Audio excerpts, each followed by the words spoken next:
बीड जिल्ह्यामध्ये मागच्या 3 दिवसापासून पावसाने हायदोस माजवलेला आहे।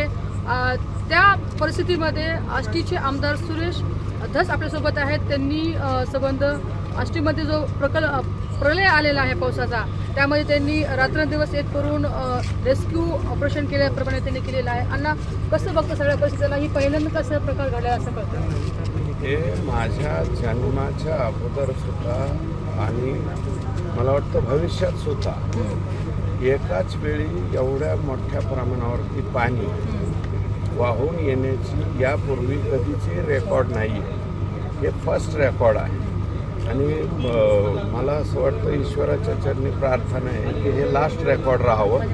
हे अतिशय भयानक परिस्थिती ही लोकांनी अनुभवलेली आहे।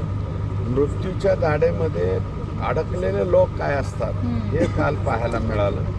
मोठ्या प्रमाणावरती जनावरं वाहून गेली, जनावरांचा चारा वाहून गेला। 2च माणसांची कॅज्युअल्टी आम्ही त्या ठिकाणी थांबवू शकलो, परंतु इतकं भयानक एकाच दिवशी रौद्र रूप निसर्गाचं हे काल या 2-3 दिवसामध्येच पाहायला मिळालं। परत हे पाहायला मिळू नये अशा प्रकारची अपेक्षा आहे।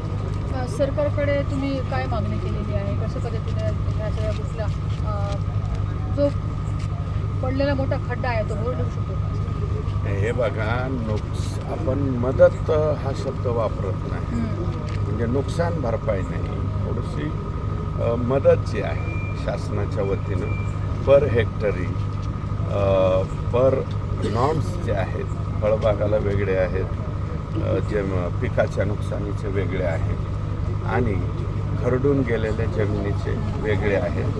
खरडून गेलेल्या जमिनीची संख्या ही मुळात हे जास्त आहे, कारण रिव्हर बँक कट झाल्यामुळं ओव्हर फ्लँकिंग झालेलं आहे आणि आमच्या इकडं केटीवेरची संख्यासुद्धा जास्त आहे। मध्यम आणि लघु प्रकल्पांची संख्यासुद्धा मोठी आहे आणि काय झालं की जून महिन्याच्या 12 मेपासून जो पाऊस पडला त्यात बहुतांशी प्रकल्पामध्ये पाणी ऑलरेडी आलेलं होतं आणि हे मग आलेलं निसर्गाचं जे एक्स्ट्रा पाणी आहे हे प्रकल्प पोटामध्ये घेऊ शकले नाही। त्याच्यामुळं सगळंच्या सगळं पाणी जे आहे ते त्यांनी वेस्टवेअरद्वारे खाली सोडून दिलं। त्याच्यामुळं मोठा प्रश्न हा निर्माण झालेला आहे। याच्यामध्ये नुकसान जनावरांचं झालं आहे, 2 कॅज्युअल्टी व्यक्तींच्या सुद्धा झाल्या।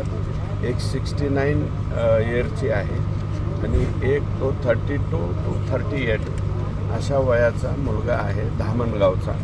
हे 2च कॅज्युअल्टी त्या ठिकाणी झालेली। माणसाची कॅज्युअल्टी आम्ही रोखण्यामध्ये यशस्वी झालो, परंतु काही जनावरं जे आहे वाहून मोठ्या प्रमाणावरती गेले।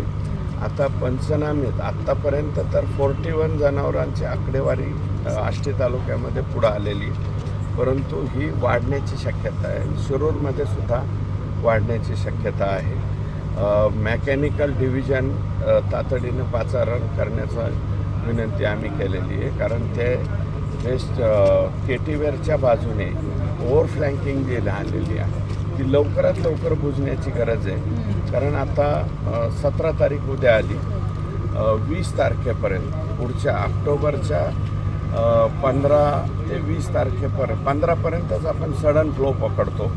त्याच्यानंतर आपल्याला केटीवेरची गेट वगैरे बंद करावी लागतात, अन्यथा जे काही हेक्टर्स त्याच्यावरती जे इरिगेशन पकडलेले ते आपल्याला करता येणार नाही। म्हणून याच्या बाबतीत लवकरात लवकर ॲक्शन आम्ही घेतो आहे। पुलं वाहून गेलेले आहेत, रस्ते वाहून गेलेले आहेत। तुम्हाला सांगतो, जे नाही ते शाळा वाहून गेल्या, स्मशानभूमी वाहून गेल्या, अत्यंत गाव तलाव पाझर तलाव फुटले, शाळा खोल्या अक्षरशः पुरासह वाहून गेलेले आहेत। काही लोकांचे घरंसुद्धा वाहून गेले। माणूस फक्त अंगाच्या कपड्यानिशी बाहेर निघाले आणि अख्खं घर वाहून गेलं, अशा सुद्धा केसेस त्या ठिकाणी झालेल्या आहेत। आणि काही व्यापारी आहेत, विशेषतः कडा गावामध्ये एका व्यापाऱ्याचं आज माझ्याकडं काही माहिती आली 70 लाख रुपयाचं नुकसान।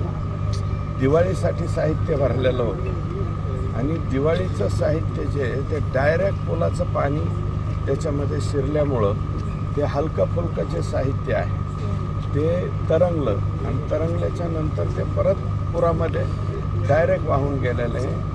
आता त्या व्यापाऱ्यांची, छोटा टपरीधारक आहे, गरीब माणसे, हे घिसाडी समाजाचे लोक आहेत, काही कायकाडी समाजाचे लोक आहेत, ज्यांच्या हातावर पोट आहे, त्यांची छोटे छोटे दुकानं आहे, ती सुद्धा सगळीच्या सगळी दुकानं त्या ठिकाणी वाहून गेली. परंतु शासनाच्या मार्फत काही ठिकाणी व्यक्तिगत रूपामध्ये त्यांना रिहॅबिलिट करण्यासाठी मदत करण्याचं काम आमचं त्या ठिकाणी चालू आहे. राज्याचे उपमुख्यमंत्री आता बीडमध्ये आलेले आहेत, सध्या ते तुम्ही त्यांच्या बैठकीमध्ये उपस्थित होता. तुम्ही त्यांच्याकडे काय मागणी मागितलेली आहे सगळ्या?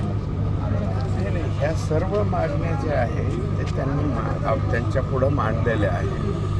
काही बहुतेक मागण्यांच्या बाबतीमध्ये त्यांनी सकारात्मक दृष्टिकोन या ठिकाणी दाखवलेला आहे. मी आत्ता सांगितल्याप्रमाणे ई पीक पाहणीची मुदत मी एकट्याने नाही, आणखी एक आमदार महोदय आहेत, त्यांनी पण ही मागणी केली होती आणि नंतर मग सर्वांनीच मागणी केली. तर ई पीक पाहणीच्या बाबतीमध्ये 30 तारखेपर्यंत रिलीफ देण्याचा निर्णय झाला आणि हे जे सगळ्यांनी आता घटनाक्रम सांगितला, केटीवेअरचा असेल, शाळेचा असेल, हे सगळ्याचे पंचनामे होणं आवश्यक आहे ना. अजून सगळं काही गावामध्ये आज अजून आमच्या तलाठ्याला आणि कृषी सहाय्यकाला सुद्धा जाता येत नाही.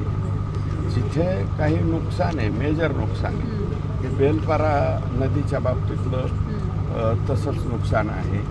बऱ्याचशा गावामध्ये अजून सरकारी कर्मचाऱ्यांना जाता येत नाही. कदाचित ते उद्या सायंकाळी 4-5पर्यंत पोहोचू शकतील. आणि पोहोचल्याच्या नंतर एक 2-3 दिवसामध्ये आकडेवारी जी आहे पर हेक्टर, म्हणजे किती हेक्टर नुकसान झालं, खरडून गेलेल्या जमिनीचं किती झालं आणि सार्वजनिक ज्या बाबी आहेत त्याचं किती नुकसान झालं, ही सगळी आकडेवारी यायला किमान 3 ते 4 दिवस हे 100% लागतं. प्रशासनाने यामध्ये खबरदारीची उपाययोजना म्हणून काय केलेलं आहे किंवा स्थलांतरित लोकांना केले का? कारण की हवामान खात्याने आज आणखी देखील पाऊस वाढण्याची शक्यता दाखवलेली आहे. आज दाखवलेले आहे आणि उद्याच्या दिवसापर्यंत हवामानाचा अंदाज सांगितलेला आहे की संततधार किंवा मुसळधार सुद्धा पाऊस पडू शकतो असा अंदाज आहे. आणि आत्ता ज्या त्या ठिकाणी आपण रिलीफ दिलेले आहे लोकांना. आणि शेवटी कसं आहे की माणुसकी जिवंत आहे. सगळ्याच गोष्टी प्रशासनावरती लोक अवलंबून राहत नाहीत. आमच्या इकडं जे लोक स्थलांतरित केलेले तिथल्याच गावातले लोक त्यांना ॲटोमॅटिक मदत करतायत. परंतु आता काही घरांना पुढचे 10-15 दिवस, 15 दिवसापर्यंतचा किंवा 1 महिन्यापर्यंतचा काही धान्य साठा देण्याचा सुद्धा निर्णय आज झालेला आहे. जे गरजू लोक असतील त्यांच्यापर्यंत उद्यापर्यंत सगळ्या तहसीलदारांना सांगण्यात आलं की तुम्ही हे द्या.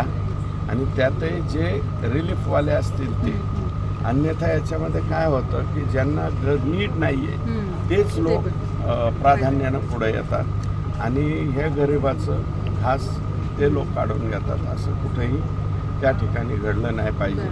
काही लोकांच्या घरा वाहून गेल्यामुळं कपडेसुद्धा त्यांच्याजवळ नाही आहेत, भांडीकुंडी राहिलेली नाही, असे काही कुटुंब आहेत. तर ती आकडेवारी उद्यापर्यंत आमच्याकडे येईल आणि आम्ही आमच्या पातळीवर सुद्धा त्या लोकांना मदत करू. तर आपण पाहू शकता की किती विदारक परिस्थिती या ठिकाणी आष्टी तालुक्यावरती आलेली आहे आणि आमदार सुरेश धस यांनी सर्वतोपरी प्रयत्न केलेले आहेत आणि अजित पवार यांना देखील भेट घेऊन अजित पवार यांनी देखील या ठिकाणी आश्वासन दिलेलं आहे. तातडीने ज्या लोकांना आवश्यकता आहे त्या लोकांना अन्न, वस्त्र आणि निवाऱ्याची सुविधा करणार असं त्याने म्हटलेलं आहे. कॅमेरा पर्सन संजीव रायसह सुकेश नायकडे, महाराष्ट्र टाइम्स, बीड.